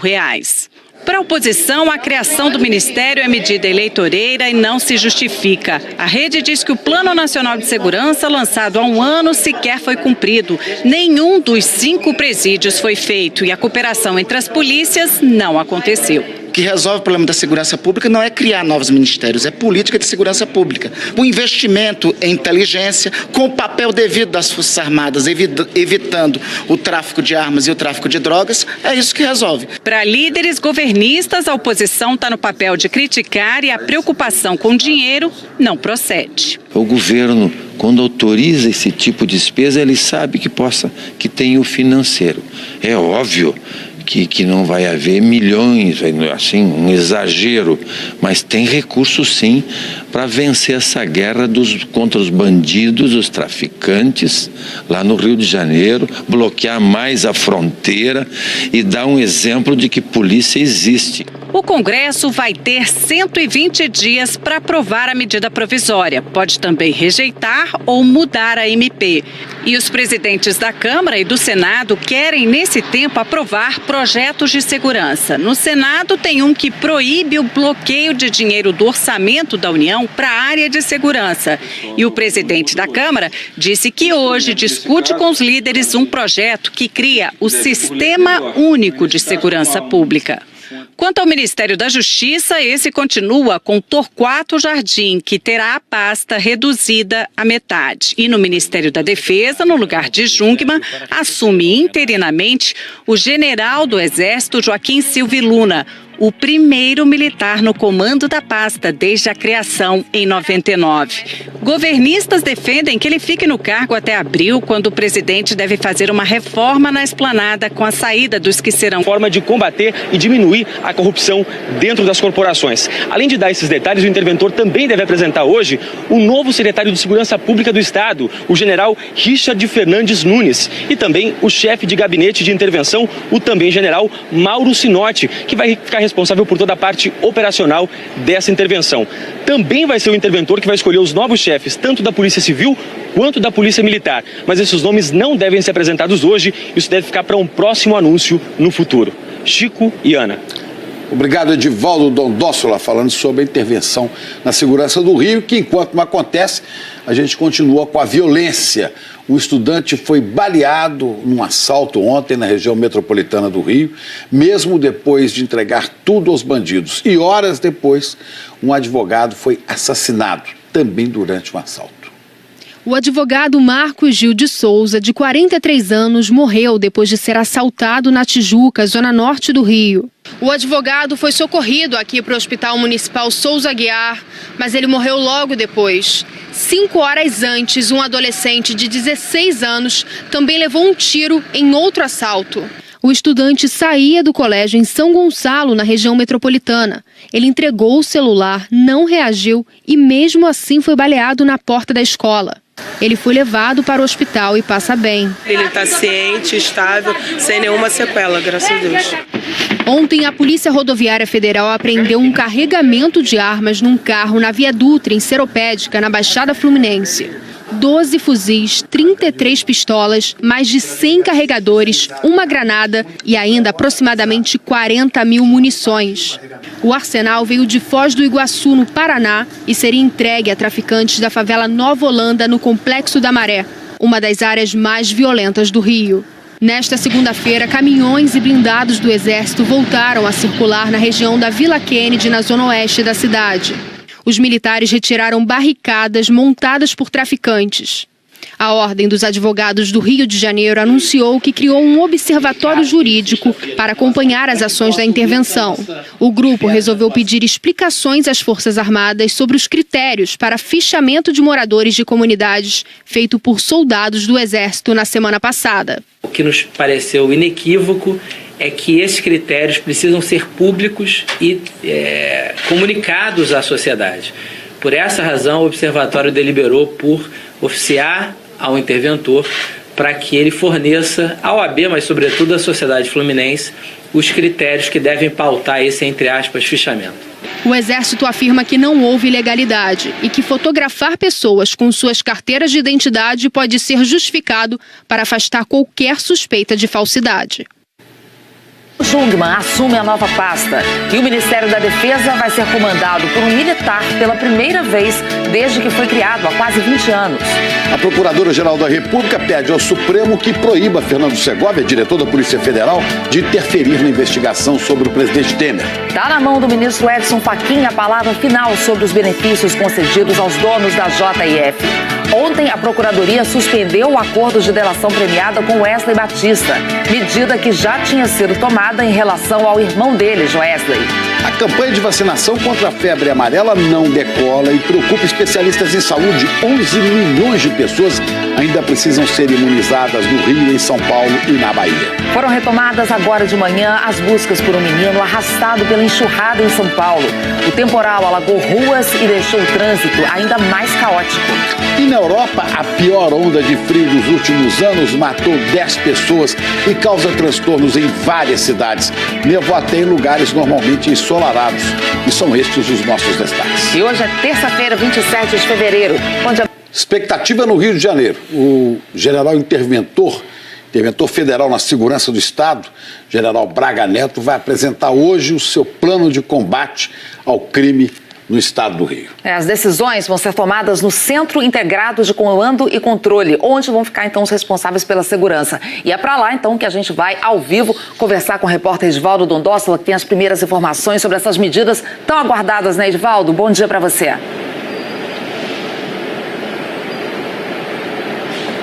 Oi, Ana, Chico, bom dia para vocês e para todos. Esse anúncio deve acontecer durante uma entrevista coletiva que está marcada para as 10 horas da manhã. Existe uma grande expectativa, como você disse, em torno desse anúncio, porque vai ser a primeira vez que o interventor, o general Braga Neto, deve dar detalhes de como vai funcionar esse plano de intervenção no Rio de Janeiro pelos próximos 10 meses. Entre as prioridades que ele deve elencar no combate à violência estão a valorização das polícias, o aumento de recursos no setor de inteligência e também o fortalecimento das corregedorias, como forma de combater e diminuir a corrupção dentro das corporações. Além de dar esses detalhes, o interventor também deve apresentar hoje o novo secretário de Segurança Pública do Estado, o general Richard Fernandes Nunes, e também o chefe de gabinete de intervenção, o também general Mauro Sinotti, que vai ficar responsável por toda a parte operacional dessa intervenção. Também vai ser o interventor que vai escolher os novos chefes, tanto da Polícia Civil quanto da Polícia Militar. Mas esses nomes não devem ser apresentados hoje, isso deve ficar para um próximo anúncio no futuro. Chico e Ana. Obrigado, Edivaldo Dondosola, falando sobre a intervenção na segurança do Rio, que enquanto não acontece, a gente continua com a violência. Um estudante foi baleado num assalto ontem na região metropolitana do Rio, mesmo depois de entregar tudo aos bandidos. E horas depois, um advogado foi assassinado. Também. Supremo, a PGR destaca que Wesley tinha um grupo de mensagens constituído por Wesley e Joesley Batista, Francisco Assis e Silva, Ricardo Saldi, Fernanda Lara e Marcelo Miller. Em um trecho de 27 de março do ano passado, Wesley tentou marcar um encontro com o Miller, mas Francisco respondeu: ele tem expediente no atual emprego dele e não pode. De acordo com a PGR, todos do grupo sabiam que Marcelo Miller não podia atuar simultaneamente nos dois lados do balcão, pois, pela função pública dele, não podia sequer tratar do assunto. Contra Wesley também pesa outra suspeita: uso indevido de informações privilegiadas e manipulação do mercado financeiro. Os irmãos Batista teriam lucrado cerca de 100 milhões de dólares ao vender ações de uma empresa do grupo e comprar dólares antes da divulgação do acordo. que eles sabiam que poderia interferir nos negócios do grupo. Em setembro do ano passado, o então Procurador-Geral da República, Rodrigo Janot, já tinha pedido para cancelar os acordos de Joesley Batista e Ricardo Saldi, por omitirem informações. Os dois estão presos. Já Wesley Batista foi solto na semana passada por decisão do Superior Tribunal de Justiça. A situação dos 4 executivos da JIF é a mesma. O Ministério Público Federal quer que Joesley e Wesley Batista, Ricardo Saldi e Francisco de Assis percam os benefícios dos acordos de delação que eles fecharam em maio do ano passado e que respondam pelos crimes supostamente cometidos sem direito a qualquer imunidade. A decisão se as 4 delações vão ser ou não canceladas cabe ao ministro do Supremo Tribunal Federal, Luiz Edson Fachin. A JF informou que as defesas de Wesley Batista e Francisco de Assis não vão se manifestar. A defesa de Marcelo Miller declarou que não recebeu qualquer remuneração de fonte privada antes de 5 de abril de 2017, que já havia pedido exoneração quando começou as atividades em âmbito privado e que essas atividades não tiveram nenhuma relação com o trabalho dele no Ministério Público Federal.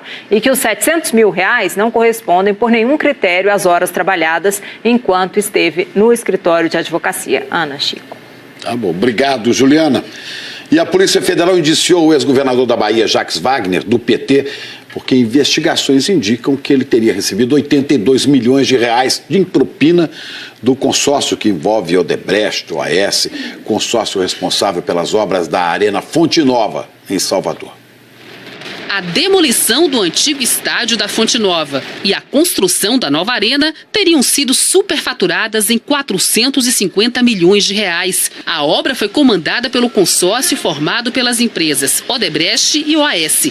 A Polícia Federal também afirma que pelo menos R$82 milhões do superfaturamento foram direcionados para o ex-governador da Bahia. Condições contratuais, o TCU verificou ainda aumento nos valores das obras incluídas no projeto. Um contorno aqui em Campo Grande passou de 61 milhões para mais de 530 milhões de reais. A CCR-MS Vias não quis comentar o relatório do TCU. Chico, Ana. É muito dinheiro com empresas, é uma farra de políticos e mortes que acontecem nas estradas por falta de sinalização, por falta de cuidado, por falta de melhorias. Minas Gerais é um exemplo disso. Acidentes são frequentes e a BR-040 tem trechos muito perigosos. A Fabiana Almeida está lá. Olha, essa BR é 040. Isso aí liga Rio de Janeiro, Belo Horizonte, a capital federal, Brasília. É uma vergonha. Caminhões de minério você vê passando aí. Olha a sujeira que fica aqui na beirada da estrada. As placas desaparecem. É um horror, Fabiana. Eu passo por essa estrada e fico envergonhado. Ainda tem pedágio. Bom dia, Chico. Isso mesmo. Aqui nesse trecho, o motorista tem que redobrar a atenção, porque a pista, olha só, a pista é simples. E o trecho, o tráfego aqui é intenso de caminhões carregados de minério. Muitos desses veículos estão envolvidos em acidentes graves. Nesse, o motorista do caminhão perdeu o controle na descida e bateu no ônibus. Quando chove, o risco é ainda maior. Um dos problemas, segundo especialista em trânsito, é que a rodovia precisa ser duplicada, mas as obras estão paradas. A estrada foi privatizada em 2014 e apenas 74 quilômetros foram duplicados de acordo com o Tribunal de Contas da União. A concessionária Via 040 alega que faltam licenças ambientais e que não tem mais interesse na rodovia. Com isso, ela deve passar por um novo leilão. Chico e Ana. Fabiana, falta de responsabilidade, inclusive das autoridades. Eu mesmo tenho um amigo que morreu nessa estrada há pouco tempo, que o caminhão atropelou o carro dele. E o problema da faixa de duplicação se repete por vários pontos do Brasil, claro, no estado do Rio também. Marcos Pena, bom dia. Bom dia, Chico, Ana. Segundo o relatório do TCU, até 2016, 77% das obras de duplicação previstos aqui na BR-101 não tinham sido concluídas. A gente está no trecho urbano e por aqui, por exemplo, nem sinal dessas obras, viu? Segundo a concessionária Autopista Fluminense, que é responsável pela rodovia, a concessionária não teve acesso a esse relatório. Informou ainda que dos 166 quilômetros de duplicação previstos em contrato, 125 foram concluídos entre 2014 e 2017. Já para duplicar os 46 quilômetros restantes entre Macaé e Casimiro de Abreu, é preciso uma licença ambiental. A previsão é de que essas obras comecem ainda este ano. A concessionária informou ainda que a duplicação ajudou a reduzir o número de mortes. Em 2016... E ao apreendido for analisado, o que deve acontecer em 15 dias. A concessionária responsável pela Arena Fonte Nova disse que aguarda informações oficiais sobre a operação e que está à disposição das autoridades para colaborar. A Odebrecht afirmou que já reconheceu erros, pediu desculpas públicas e que está colaborando com a Justiça. A defesa de Bruno Dauster disse que ele não era secretário da Casa Civil na época dos fatos investigados, que estranhou a inclusão do nome dele na operação e que deseja um amplo esclarecimento o mais rápido possível. Nós não conseguimos contato com a defesa de Carlos Daltro e nem com a OAS. O ex-presidente Lula prestou depoimento ontem na Polícia Federal em São Paulo, no inquérito que apura suspeita de pagamento de mesada da Odebrecht para um irmão dele, Frei Chico. A acusação foi feita pelos delatores Hilberto Mascarenhas e Alexandrino Alencar. Eles disseram que a empreiteira pagou a mesada por 13 anos e que o valor chegou a ser de R$5 mil por mês. O depoimento de Lula durou cerca de 2 horas e ele negou as acusações. A defesa disse que não vai comentar e nós não conseguimos falar com o Frei Chico. Outra decisão da Procuradora-Geral da República tem como alvo o inquérito que investiga o presidente Michel Temer no decreto que beneficiou o setor de portos. A Raquel Dodge, a Procuradora-Geral da República, pediu ao Supremo que o diretor-geral da Polícia Federal, Fernando Segovia, seja impedido de interferir na investigação, né, Juliana Morrone? Bom dia. Chico, e Dodge lembrou quais são as funções dele, do diretor-geral. Dodge pediu também ao ministro Luiz Roberto Barroso, relator do inquérito, que Fernando Segovia seja impedido de se manifestar sobre investigações em curso, sob pena de afastamento do cargo.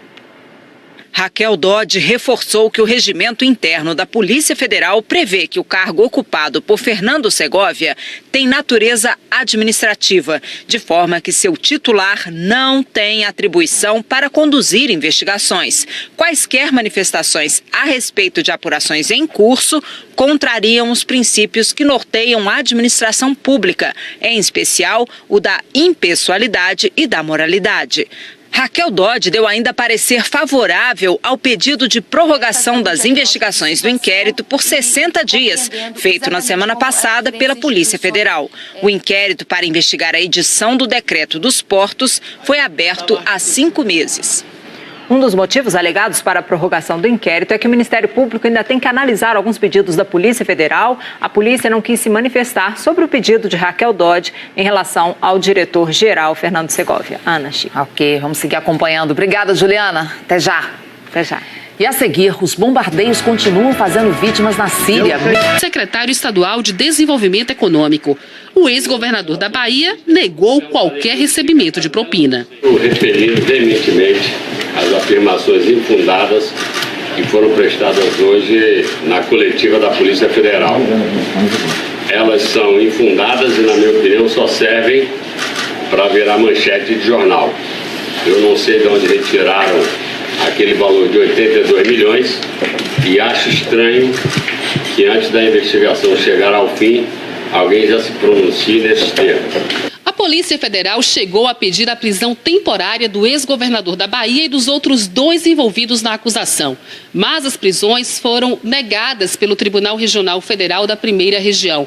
A Polícia Federal disse ainda que vai ouvir os 3 envolvidos assim que todo o material apreendido for analisado, o que deve acontecer em 15 dias. A concessionária responsável pela Arena Fonte Nova disse que aguarda informações oficiais sobre a operação e que está à disposição das autoridades para colaborar.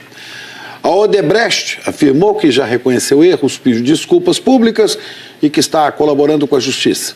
A defesa de Bruno Dauster disse que ele não era secretário da Casa Civil na época dos fatos investigados, que estranhou a inclusão do nome dele na operação e que deseja um amplo esclarecimento o mais rápido possível. Nós não conseguimos contato com a defesa de Carlos Daltro e nem com a OAS. O ex-presidente Lula prestou depoimento ontem na Polícia Federal em São Paulo, no inquérito que apura suspeita de pagamento de mesada da Odebrecht para um irmão dele, Frei Chico. A acusação foi feita pelos delatores Hilberto Mascarenhas e Alexandrino Alencar. Eles disseram que a empreiteira pagou a mesada por 13 anos e que o valor chegou a ser de R$5 mil por mês. O depoimento de Lula durou cerca de 2 horas e ele negou as acusações. A defesa disse que não vai comentar e nós não conseguimos falar com o Frei Chico. Outra decisão da Procuradora-Geral da República tem como alvo o inquérito que investiga o presidente Michel Temer no decreto que beneficiou o setor de portos. A Raquel Dodge, a Procuradora-Geral da República, pediu ao Supremo que o diretor-geral da Polícia Federal, Fernando Segovia, seja impedido de interferir na investigação, né, Juliana Morrone? Bom dia. Chico, e Dodge lembrou quais são as funções dele, do diretor-geral. Dodge pediu também ao ministro Luiz Roberto Barroso, relator do inquérito, que Fernando Segovia seja impedido de se manifestar sobre investigações em curso, sob pena de afastamento do cargo. Raquel Dodge reforçou que o regimento interno da Polícia Federal prevê que o cargo ocupado por Fernando Segovia tem natureza administrativa, de forma que seu titular não tem atribuições. Olha, é uma recuperação muito importante, não é? Porque a construção civil, a gente sabe, gera muitos empregos, movimenta a economia e com a retomada nas vendas, inclusive as construtoras já planejam aumentar os lançamentos este ano. Vamos ver. Fazia 2 anos que o Caetano estava namorando os lançamentos de imóveis. Se apaixonou pela localização e pela planta desse decorado. Um estúdio de 39 metros quadrados. Mas, com medo de perder o emprego, adiou a compra. Eu não tinha nenhum indício disso, porém, conservador que sou, achei melhor não dar esse passo naquele momento. E acho que foi uma decisão muito sábia, porque acabei sendo desligado. E agora que eu me recoloquei, agora que eu estou vendo que o mercado está retomando, pelo menos para alguns setores, eu acabei me sentindo mais seguro para dar esse grande passo. Né? A construtora lançou esse prédio no fim de 2016 e até agora vendeu 70% dos apartamentos. Mas os negócios só começaram a sair mesmo do meio do ano passado para frente, principalmente no fim do ano, quando apareceram sinais mais claros de recuperação da economia. Foram os contratos dos últimos 3 meses, principalmente em São Paulo, que puxaram a retomada das vendas de imóveis novos. Segundo a Câmara Brasileira da Indústria da Construção, o país fechou 2017 com 9,4% mais vendas na comparação com 2016. Também teve mais lançamentos, 5,2%. Em todo o Brasil, hoje 135 mil imóveis novos estão à espera de um comprador. Número 12% menor do que um ano atrás. Sinal de que mais lançamentos devem vir por aí. Isso é um termômetro bom para nós, faz com que a gente tire os nossos produtos da prateleira, nossos projetos e vamos lançar mais, essa é a ideia, entendeu? Porque com o estoque acabando, a gente tem que produzir mais. E para financiar os novos imóveis, o setor aposta na volta do dinheiro para a poupança, a grande fonte do crédito habitacional no país. Com a taxa de juro básica da economia muito alta, migrou investimento da cadeia de poupança para outras formas de investimento. E com isso a cadeia de poupança ficou com pouco recurso. E agora, ao recuperar, ela terá condições, sim, de financiar mais imóveis. Isso a gente pensa que vai ser a grande locomotiva do setor neste ano. Os imóveis mais vendidos são os apartamentos de 2 quartos. Que assim seja, Chico e Ana. Ok, obrigado, Rodrigo. E a mineradora norueguesa, que contaminou as águas do município de Barcarena, no Pará, deve ser multada e ter as atividades suspensas. O Ministério do Meio Ambiente determinou que o IBAMA abra processo contra essa empresa, como eu disse, norueguesa, a Hidroalunorte. Laudo elaborado pelo Instituto Evandro Chagas confirmou que a contaminação com metais pesados como sódio, chumbo e alumínio teria sido provocada pelo vazamento. Teve que fechar escolas e o aeroporto. O medo do mau tempo tem provocado cenas como essa de Dublin, na Irlanda, prateleiras completamente vazias. Essa, por exemplo, era a seção de pães. Os moradores receberam 3 alertas de nevascas fortes e correram para os supermercados. A previsão é de que o tempo piore por lá a partir de amanhã. Chico, Ana. Obrigado, Pedro Vedova. E também da Europa vem uma notícia que preocupa agora de manhã, e é no esporte, é sobre o craque Neymar, que vai ter que ser operado, só deve voltar aos gramados em maio, um mês antes da Copa. Uma recuperação muito mais longa do que havia sido divulgada ontem. Daqui a pouco a gente vai trazer todos os detalhes sobre Neymar direto de Paris. Valeu, Chico. Vamos para o intervalo? Mercado imobiliário. Contratos fechados nos últimos 3 meses, principalmente em São Paulo, estão puxando a recuperação do setor. Então vamos para lá falar sobre isso com o Rodrigo Bocardi. Oi, Rodrigo, bom dia. Oi, Ana, Chico, um bom dia, tudo bem? Bom dia a todos. Olha, é uma recuperação muito importante, não é? Porque a construção civil, a gente sabe, gera muitos empregos, movimenta a economia e com a retomada nas vendas, inclusive as construtoras já planejam aumentar os lançamentos este ano. Vamos ver. Fazia 2 anos que o Caetano estava namorando os lançamentos de imóveis. Se apaixonou pela localização e pela planta desse decorado. Um estúdio de 39 metros quadrados. Mas, com medo de perder o emprego, adiou a compra. Eu não tinha nenhum indício disso, porém, conservador que sou, achei melhor não dar esse passo naquele momento. E acho que foi uma decisão muito sábia, porque acabei sendo desligado. E agora que eu me recoloquei, agora que eu estou vendo que o mercado está retomando, pelo menos para alguns setores, eu acabei me sentindo mais seguro para dar esse grande passo. A construtora lançou esse prédio no fim de 2016 e até agora vendeu 70% dos apartamentos. Mas os negócios só começaram a sair mesmo do meio do ano passado para frente, principalmente no fim do ano, quando apareceram sinais mais claros de recuperação da economia. Foram os contratos dos últimos 3 meses, principalmente em São Paulo, que puxaram a retomada das vendas de imóveis novos. Segundo a Câmara Brasileira da Indústria da Construção, o país fechou 2017 com 9,4% mais vendas na comparação com 2016. Também teve mais lançamentos, 5,2%. Em todo o Brasil, hoje 135 mil imóveis novos estão à espera de um comprador. Número 12% menor do que um ano atrás. Sinal de que mais lançamentos devem vir por aí. Isso é um termômetro bom para nós, faz com que a gente tire os nossos produtos da prateleira, nossos projetos e vamos lançar mais, essa é a ideia, entendeu? Porque com o estoque acabando, a gente tem que produzir mais. Força Nacional e o Departamento Penitenciário, que faziam parte do Ministério da Justiça. Os servidores que já fazem parte do quadro vão ser transferidos para o novo Ministério da Segurança Pública. Mas a medida provisória não trouxe quantos novos cargos vão ser criados para a pasta. Segundo a Casa Civil, essa análise vai ser feita de acordo com a necessidade da nova estrutura. O governo chegou a falar em 11 novos cargos. Para o ministro, o salário é de quase R$31 mil. Para o secretário executivo é de mais de R$16 mil. E para os comissionados pode variar de R$2 a R$16 mil. Para a oposição, a criação do Ministério é medida eleitoreira e não se justifica. A rede diz que o Plano Nacional de Segurança, lançado há 1 ano, sequer foi cumprido. Nenhum dos 5 presídios foi feito e a cooperação entre as polícias não aconteceu. O que resolve o problema da segurança pública não é criar novos ministérios, é política de segurança pública. O investimento em inteligência, com o papel devido das Forças Armadas, evitando o tráfico de armas e o tráfico de drogas, é isso que resolve. Para líderes governistas, a oposição está no papel de criticar e a preocupação com o dinheiro não procede. O governo, quando autoriza esse tipo de despesa, ele sabe que tem o financeiro. É óbvio que não vai haver milhões, assim, um exagero, mas tem recurso sim para vencer essa guerra contra os bandidos, os traficantes, lá no Rio de Janeiro, bloquear mais a fronteira e dar um exemplo de que polícia existe. O Congresso vai ter 120 dias para aprovar a medida provisória. Pode também rejeitar ou mudar a MP. E os presidentes da Câmara e do Senado querem, nesse tempo, aprovar projetos de segurança. No Senado, tem um que proíbe o bloqueio de dinheiro do orçamento da União para a área de segurança.